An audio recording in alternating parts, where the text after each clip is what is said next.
그래서 무역 전쟁은 어쨌든 어느 선에서 타결이 될 거다. 그럼에도 불구하고 없던 관세가 생기는 거니까 관세의 영향을 받는 기업들은 이참에 오르면 정리를 하셔야 됩니다. 그 대신에 관세 영향 안 받는 기업들, 우리 공부 기업들 중에도 지금 지수는 2024년 작년 12월 21일이었던가요? 사상 최고치 같던 나스닥 같던 그때 지수보다 지금 지수가 많이 내려 있는데 주가는 그 이상으로 올라가 있는 기업들이 많이 있어요.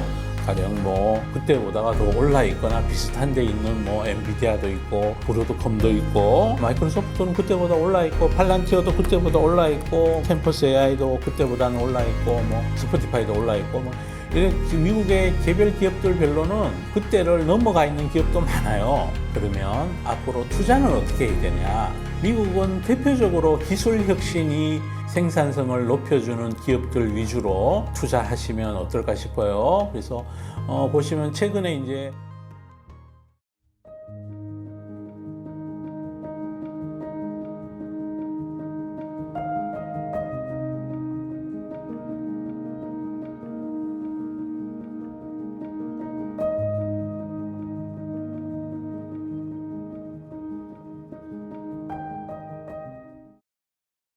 네, 안녕하십니까 우리 구부 여러분. 오늘은 미국 시장 최근에 시향 간단히 전해드리고자 여러분께 인사드립니다. 최근에 미국 시장에 이제 그 시향을 들었다 놨다 이렇게 했던 것들은 몇 가지 이슈들이 있는데 하나 둘씩 체크해 드리면서 그게 어떤 영향이 있을지 말씀드리는 그런 시간을 갖고자 합니다. 우선 첫 번째 지표요. 지표 나온 것들은 이제 관세 영향권 안에 들어있는 4월달 지표들이 나오고 있는데, 그 경성 지표죠. 지나간 지표들은 의외로 괜찮게 나와요. 연준이 중요하게 여기는 고용 지표 나쁘지 않게 나오고, 그 다음에 5월달 물가 지표도 의외로 나쁘지 않게 나와요. 그 나쁘지 않게 나온다는 얘기는 앞으로 금리 인하의 여지를 좀 생각해 볼 수 있는 그런 지표들이 나온다는 거죠. 그 다음에 또 중요한 지표가 산업 생산 하고 관련된 제조 PMI, 서비스 PMI 이 지표들도 컨센보다 상회하고 또 전월 대비도 상회한 지표가 나오면서 시장에서 우려한 것보다는 실물 경제가 그렇게 나쁘지 않다라는 것을 현재 보여주고 있어요. 그게 미국 시장의 그 어떤 하방을 좀 제한하고 있다. 이렇게 보시면 될 것 같고요.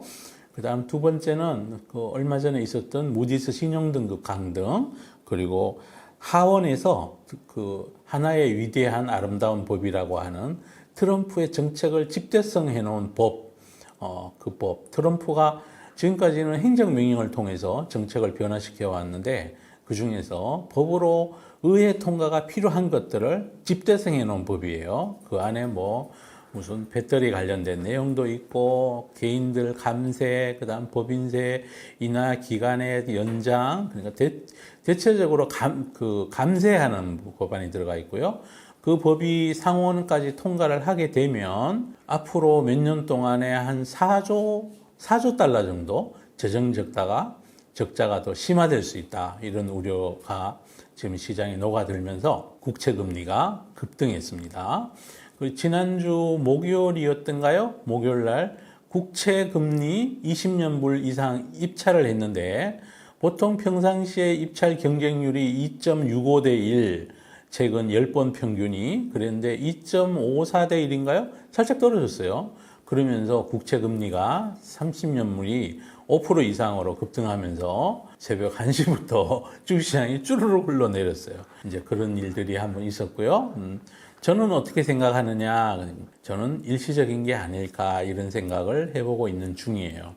왜 그러냐면 이 모든 그 자산 가격은 싸고 비싸고가 악재를 반영하죠. 그죠? 그래서 국채금리 입찰에서 평소보다가 조금 입찰 경쟁률이 저조했다는 이유로 대신에 채권 가격이 싸졌으니까요. 금리가 올라갔으니까 반영하고 있다. 이거는 우리 관세 우려가 많다고 그랬을 때 우리 나스닥이 지금보다가 한 거의 10% 가까이 아래에서 거래된 적이 있었잖아요. 4월 3일쯤 무렵에. 그때도 지나놓고 보니 또 가격이 반영하고 있었던 거죠, 위험을. 그래서 이거는 채권 시장으로 봤을 때는 이제 그 실물 채권에 관해서는 또 트레이딩으로 금리가 내려가는데 베팅하는 ETF 매매에 있어서는 어쩌면 분할 매수해도 되지 않을까라는 생각을 저는 가지고 있어요. 그래서 국채금리 급등했고, 그러고 있습니다. 그리고 이제 지난 금요일이죠. 지난 금요일 날은 프리마켓에서 무슨 일이 있었느냐. 트럼프 대통령이 EU에 대해서 50% 관세를 6월 1일부터 즉각 부과하겠다고 그 뉴스가 이제 타전되면서 프리마켓에서 시장이 급락을 했는데 나중에 지나고 보니까 하더니 다 올라가가지고 그냥 거의 한 1% 정도 하락한 채 마감을 했어요. 이제 사람들이 이제 인식하고 있다는 거죠. 저거 별거 아니야. 저거 협상용일 거야. 원님 헝칼 히드로시지. 트럼프 미치광이 전략 중에 하나일 거야. 라고 이제 사람들이 이제 늑대와 양치기 소년 같은 거예요. 자꾸만 매번 이제 했다가 바꿨다 이러니까 저거 별거 아닐 거야. 이러면서 사람들이 아이고 이거 줍줍 찬스다 이러면서 줍줍한 결과 장대 양봉 밑에 어쨌든 저가에서 많이 올라온 수준에서 미국 시장이 마감을 했어요. 또 아니나 다를까 오늘이 월요일인데요. 월요일 날 우리 시간으로 오전 그 점심시간 무렵 근처 돼 가지고 트럼프가 다시 유럽에 대해서 50% 관세 부과하는 거를 7월 9일로 미뤘어요. 그래 또 외신에서 전하기를 트럼프가 그렇게 한 게 협상 전략이라고 EU가 협상의 진척도가 일본이나 우리나라나 인도나 이런 나라들에 비해서 현저히 제대로 협상에 나서고 있지 않는 것에 대한 압박을 하기 위한 거였다. 또 거기에 발맞춰서 또 유럽의 EU 집행위원장인 그 여성분이 있죠. 폰 데오라이 이름이 좀 어려워요. 왜 얘기 어려워. 하여튼 그분이 거의 협상에 임하겠다 이런 식의 논주도 나왔어요. 또 아울러 이런 뉴스도 있었어요. 일본에 대해서 협상이 잘 되고 있다고 US 스틸 인수도 트럼프가 그동안 반대하다가 허가를 해주고 그 다음에 일본 정부 보고 우리 F-22 랩터 전투기 너네 사갈 생각이 있냐? 그리고 지금 개발 중인 대당 단가가 거의 1조 달러 가까이 가죠. 7천억 달러 상당한다는 F-41 최정예 그것도 너네가 사갈 생각이 있느냐 이렇게 물어봤다 그래요. 요즘 트럼프 대통령이 바빠요. 지금 바빠. 그 와중에 또 깨알같이 자기의 밈 코인이 있어요. 트럼프 코인. 그것도 홍보하기 위해서 뉴저지에 있는 트럼프 대통령 골프장이 있죠. 그 골프장에서도 그 대량 소유자들 초청해서 행사도 했다 그래요. 거기 또 우리 한국에 있는 또 어떤 금감원에 신고되어 있는 코인 그 신탁회사 비슷한 거죠. 코인 업자 두 분이 또 가셨다고 그런 기사도 있고 그래요. 트럼프 대통령이 요즘 엄청 바쁩니다. 정말 바빠요. 그런데 이제 거의 좀 미천이 좀 많이 드러났죠, 그죠? 트럼프 100일도 지나갔고, 이제 지나갔으니까 이제 계속 밀당만 할 거야, 그러던 차에, 이제 한번 EU에 대해서 목리를 한번 부린 거고, 아마 잘 해결될 거라고 저는 보고 있어요. 제가 왜 그렇게 생각하냐고요? 그러면 둘 다 죽거든요. 어떤 경우에도요, 생명이 곧 내일 모레 죽을 이렇게 날 받아 놓은 사람도 오늘 죽으려고 서로 죽는 일을 할 거라고 생각 안 해요. 그래서 무역 전쟁은 어쨌든 어느 선에서 타결이 될 거다. 너무 무리하지 않는 선, 이런 선에서 타결될 거라고 저는 그렇게 생각을 하고 있고요. 그럼에도 불구하고 없던 관세가 생기는 거니까 관세의 영향을 받는 기업들은 이참에 오르면 정리를 하셔야 됩니다. 그 대신에 관세에 영향 안 받는 기업들, 우리 공부 기업들 중에도 지금 지수는 2024년 작년 12월 21일이었던가요? 사상 최고치 같던 나스닥 같은 그때 지수보다 지금 지수가 많이 내려 있는데 주가는 그 이상으로 올라가 있는 기업들이 많이 있어요. 가령 그때보다가 더 올라 있거나 비슷한 데 있는 엔비디아도 있고 브로드컴도 있고 또 마이크로소프트는 그때보다 올라 있고 팔란티어도 그때보다 올라 있고 메타는 그때랑 비슷하고 그렇습니다. 템퍼스 AI도 그때보다는 올라 있고 스포티파이도 올라 있고 이렇게 지금 미국의 개별 기업들 별로는 그때를 넘어가 있는 기업도 많아요. 그래서 그러면 시향은 이런데 자, 그러면 앞으로 투자는 어떻게 해야 되냐? 미국은 대표적으로 기술 혁신이 생산성을 높여주는 기업들 위주로 투자하시면 어떨까 싶어요. 그래서 보시면 최근에 이제 트럼프 대통령이 강조하고 있는 원전 회사들 중에도 이건 단기에 많이 올라서 지금 사자고 말씀드린 게 아니라 원전 회사, 그다음에 AI 수익화 논란을 극복하고 이번 분기 실적은 아마 사람들이 별로 기대 안 할 텐데 33억 달러 나온다는 엔비디아나 그리고 또 골든돔 프로젝트 관련된 팔란티어나 또 AI 우리 진단 관련된 회사나 이런 회사들 기술주 중에서 또 테슬라도 희망이 있죠, 그죠? 테슬라도 앞으로 휴머노이드 로봇 시장이 엄청 커질 거고 휴머노이드 로봇이 학습하는 데 필요한 소프트웨어는 이것도 누가 공급하느냐? 엔비디아가 공급합니다. 프로그램 이름이 아이작 그루트라는 걸로 공급을 합니다. 그래서 그런 핵심 기술 기업 위주로 미국에 투자를 하시면 아마 성과가 나지 않을까 제가 그런 생각을 해보고요. 거기에 반도체는 엔비디아, 브로드컴, 그 다음에 TSMC도 너무나 좋은 회사인데 지정학적 리스크 때문에 제가 세게 말씀을 못 드리고요. 그렇습니다. 그런 기업들이 있고 소프트웨어 회사에도 굉장히 다양한 기업들이 지금 솟구쳐 오르고 있고 엔비디아가 최근 들어서 AI 인프라 회사로 회사의 정체성을 새로 재정립하고 있는데 그와 관련해서 랩툰 플랫폼, 기술 플랫폼이죠. 거기 관련해서 이제는 GPU를 빌려 쓰는 시대로 클라우드 회사들이 제공해 주는 것보다가 이 몇 개 회사들이 제공해 주는 GPU가 소프트웨어가 달려 있지 않다는 약점이 있지만 3분의 1 가격에 제공을 해준다 그래요. 그래서 새로 상장한 기업 있는데 하여튼 애널리스트 평가보다는 주가가 많이 올라 있고 적자도 많이 나고 그러더라. 제가 공개적으로 말씀드릴 수는 없고 이제 그런 회사들이 앞으로 이제 엔비디아가 이제 빅테크 회사들의 자본적 지출에만 의존하지 않고 독자적으로 자기 GPU를 판매해서 저렴하게 각국이나 각 기업들이 AI 인프라를 구축하는 데 있어서 저렴하게 공급해 줄 어떤 새로운 유통 경로를 하나 창조한 거죠. 그게 이번에 어떤 대만에서 열린 컴퓨텍스 2025 행사에서 엔비디아 젠슨항이 우리는 이제 인프라 회사로 갈 거야 하고 야심차게 내려 보였던 그런 전략적인 변경이죠. 그래서 그걸 뒷받침할 수 있는 다양한 소프트웨어, 그 다음에 거래 플랫폼, 랩투는 어쩌면 일종의 거래 플랫폼이고요.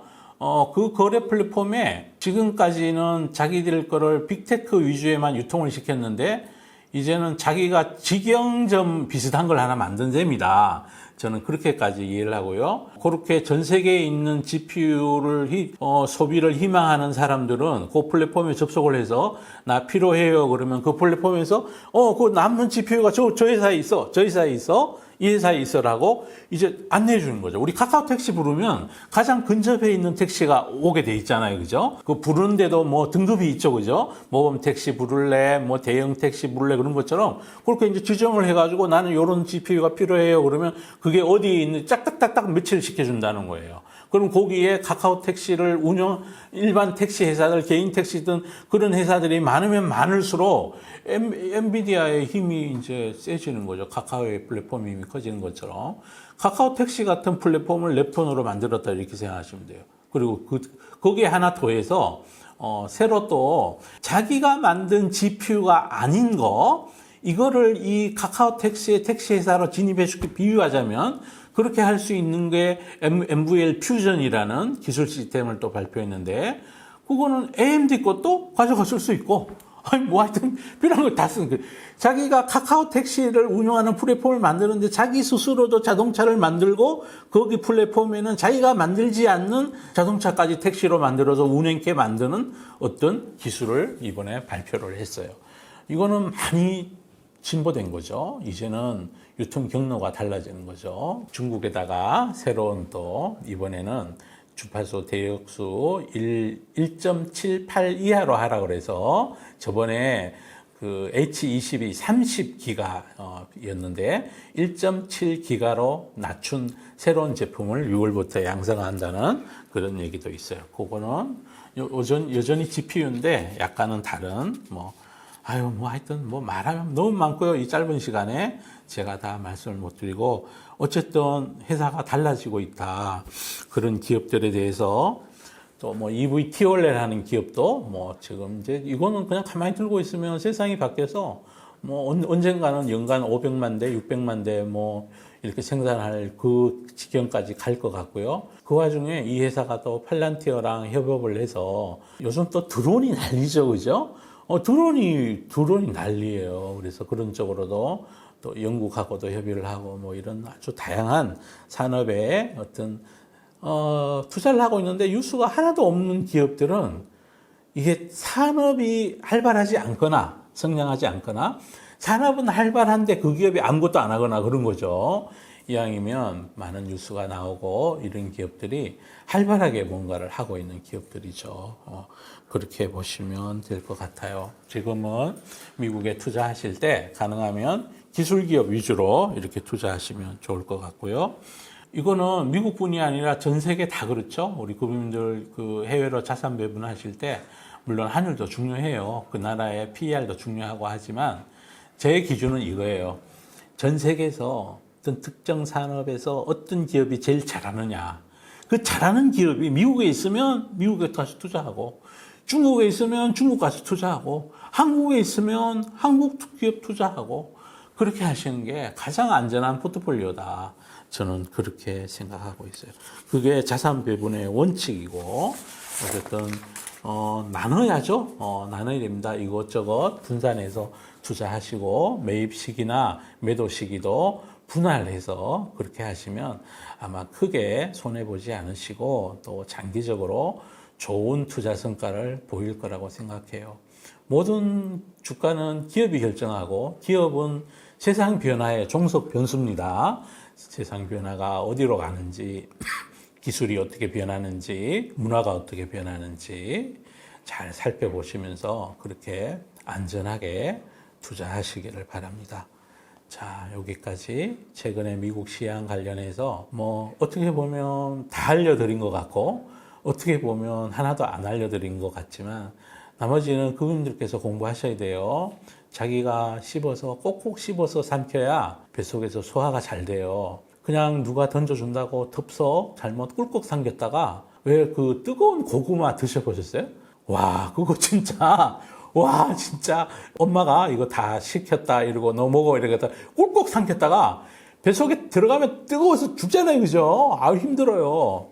그거랑 같습니다. 투자가요. 여러분 입안에서 꼭꼭 씹으시라는 의미에서 제가 다 기업명도 많이 알려드렸으니까 투자에 대한 확신을 갖는 거는 여러분들의 몫이고 얼마나 씹느냐 이게 굉장히 중요한 일이라는 것을 말씀드리면서 오늘 강의를 마치고자 합니다.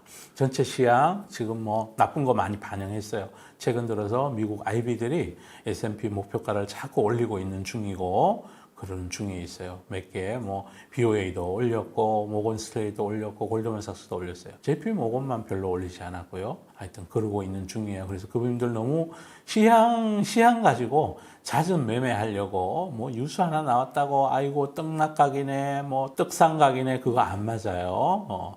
산업의 흐름을 보면서 그렇게 세상의 변화를 보면서 투자하시길 바랍니다. 자, 마치도록 하겠습니다. 감사합니다.